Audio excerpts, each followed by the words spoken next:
রাত 12টার পর হঠাৎই শুভ ফোনটা হাতে নিয়ে পুরনো মেসেজগুলো দেখতে শুরু করল। হাজারো মেসেজের ভিড়ে চোখ আটকে গেল একটা নামের উপর। তুমি। ওই নামটার সাথে আজ অনেক দিন কোনো কথা হয়নি। একসময় দিনের শুরু থেকে রাতের ঘুম পর্যন্ত সবকিছুতেই সেই মানুষটা ছিল, আর আজ শুধু নীরবতা।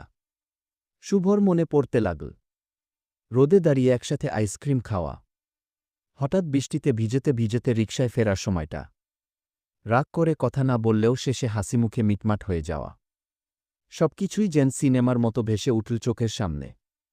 কিন্তু কেন যেন একদিন হঠাৎ দূরত্ব তৈরি হল। দুজনেই চেয়েছিল একসাথে থাকতে, তবু ভুল বোঝাবুঝি আর সময়ের অভাবে সম্পর্কটা ভেঙে গেল। আজ শুভর হাতের মুঠোয় শুধু কিছু পুরনো ছবি আর অর্ধেক লেখা একটা চিঠি, যেটা সে লিখেছিল ক্ষমা চাইতে, কিন্তু কখনো পাঠায়নি। চিঠিটাতে লেখা ছিল, যদি কখনো ফিরে আসো, আমি আজও আগের মতোই অপেক্ষায় আছি।